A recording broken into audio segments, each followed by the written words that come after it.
தமிழ்நாடுக்காக 11வது national விளையாட போகிற ஒரு வீராங்கனைக்கு தொடர்ந்து சீருடை நம்பரில் எதற்காக உறவஞ்சனை செய்யப்படுகிறது? தொடர்ந்து ஒவ்வொரு போட்டிக்கும் அவரது நம்பர் மாற்றப்பட்டு கொண்டிருக்கிறது. யாருடைய தலையிட்டால் தொடர்ந்து இது எல்லா போட்டிகளிலும் மாற்றி வைக்கப்படுகிறது? அணியின் பயிற்சியாளராலா, மேலாளராலா, யாரால் தொடர்ந்து சுஜிக்கு மட்டும் சீருடை எண் மாற்றி அமைக்கப்படுகிறது? தற்போதைய சீனியர் அணியில் கண்ணகி நகர் கார்த்திகாவுக்கு பிறகு அதிக நேஷனல் மெடல் வைத்திருக்கும் ஒரே வீராங்கனை சுஜி.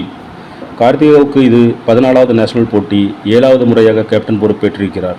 புறக்கணிக்க முடியாத வெற்றியை பெற்றிருக்கிறாள். இல்லையேல் சுஜிக்கு நடப்பது இங்கே கார்த்திகாவுக்கும் நடக்கும்.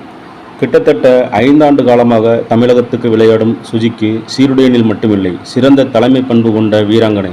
ஆனால் இதுவரை ஒரு முறை கூட தமிழ்நாடு அணிக்கான தலைமை பொறுப்பும் வழங்கப்படவில்லை. தமிழ்நாடுக்காக சப் ஜூனியரில் ஆரம்பித்து சீனியர் வரை இத்தனை வெற்றிகளை பெற்ற பொழுதும் கூட இவ்வளவு ஓரவஞ்சனுடன் அவர்களை நடத்துகிறீர்கள் என்றால் கொஞ்சம் சறுக்கினால், அன்பு தங்கையே, உங்களின் வெற்றி இந்த மண்ணுக்கு பெருமை. உங்களின் உழைப்புக்கான, தியாகத்துக்கான வெகுமதி உனக்கு ஒரு நாள் வந்தே தீரும். உன்னை ஓரங்கட்ட நினைப்பவர்கள் முன்னே நிமிர்ந்தேன். காலம் இவை அனைத்துக்கும் கண்டிப்பாக பதில் சொல்லியே தீரும். சூப்பர் ரைடர் சுஜியை யாராலும் ஓரங்கட்ட முடியாது. இன்றைக்கு உலகம் முழுவதும் உள்ள எல்லா வயதினரும் மகளிர் கபடியை விரும்பி பார்க்கிறார்கள் என்றால் அதற்கு காரணம் கண்ணகி நகர் வீராங்கனைகள் தான். குறிப்பாக Kannagi Nagar captain, raider Suji, Karthika express, tiger Kavya போன்ற வீராங்கனைகள் தான். சுஜியை மட்டம் தட்ட வேண்டும் என்ற எண்ணத்தோடு செயல்பட்ட கோச்சிகளின் முயற்சிகள் எதுவும் பலிக்கவில்லை. நடந்து முடிந்த 2 சீனியர் போட்டிகளிலும் தமிழக அணி வெண்கலப் பதக்கம் என்று சாதனை புரிய காரணமாக இருந்தவர்கள் சுஜி மற்றும் கார்த்திகா இருவருமே. தலைமைக்கு எல்லா தகுதியும் இருந்தும் சுஜிக்கு இன்னும் தலைமை பொறுப்பு கொடுக்காததற்கு காரணம், எந்நேரம் வேண்டுமானாலும் சுஜியை வெளியே வைக்கலாம் என்ற ஒரு எண்ணம் தான். ஆனால் இவர்களின் எண்ணம் ஒருபோதும் பலிக்காது. இவர்கள் கேப்டன் பதவியை சுஜிக்கு கொடுக்காவிட்டாலும் தமிழக கபடி ரசிகர்களின் மனதில் சுஜிதான் என்றுமே கேப்டன். இது ஒரு முறை இருமுறை நடந்த நிகழ்வல்ல, அதேபோல் தற்செயலான நிகழ்வும் அல்ல. பல முறை திட்டமிட்டே சுஜிக்கு சரியான அங்கீகாரம் கொடுக்காமல் தடுக்கப்படுகிறது. இத்தனை திறமை இருந்தும் தொடர்ந்து அவர் புறக்கணிக்கப்படுவது மிகுந்த வேதனையளிக்கிறது.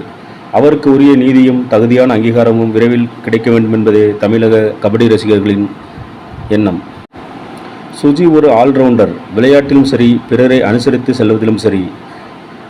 குட்ட குனிகிறார்கள் என்பதற்காக அவர்களை சோதிக்கக்கூடாது. அவர்கள் மனம் புண்படும்படி நடந்து கொள்ளக்கூடாது. தமிழ்நாடு அமைச்சர் கபடி கழகத்திற்கு வன்மையான கண்டனங்களை தெரிவிக்கிறார்கள் தமிழக கபடி ரசிகர்கள். இந்த மாதிரியான அணுகுமுறைகள் தமிழ்நாட்டில் மிக அதிகமாக செய்யப்பட்டு வருகிறது.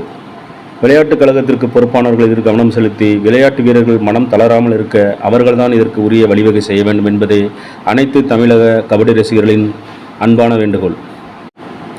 ஆனாலும் சீருடையை மாற்றினாலும் சுஜியோட வளர்ச்சியை யாராலும் தடுக்க முடியாது. ஒரு நாள் நிச்சயம் சுஜிக்கான நியாயம் கிடைக்கும் என்பதே எங்களின் எண்ணம்.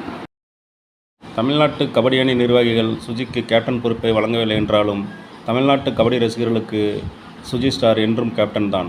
அவர்களுக்கு மட்டுமின்றி கண்ணகி நகர் தங்கமகள் கார்த்திகாவுக்கும் கேப்டன் என்றால் அது சுஜி ஸ்டார் மட்டும்தான்.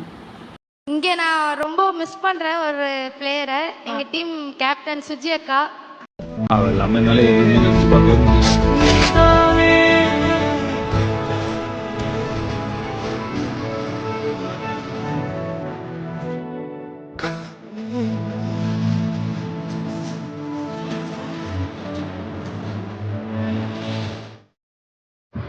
மானுடங்காக்க நேயர்களுக்கு வணக்கம். தொடர்ந்து நம்ம சேனலுக்கு லைக் பண்ணுங்கள், சப்ஸ்கிரைப் பண்ணுங்கள், உங்கள் ஆதரவை கொடுங்க.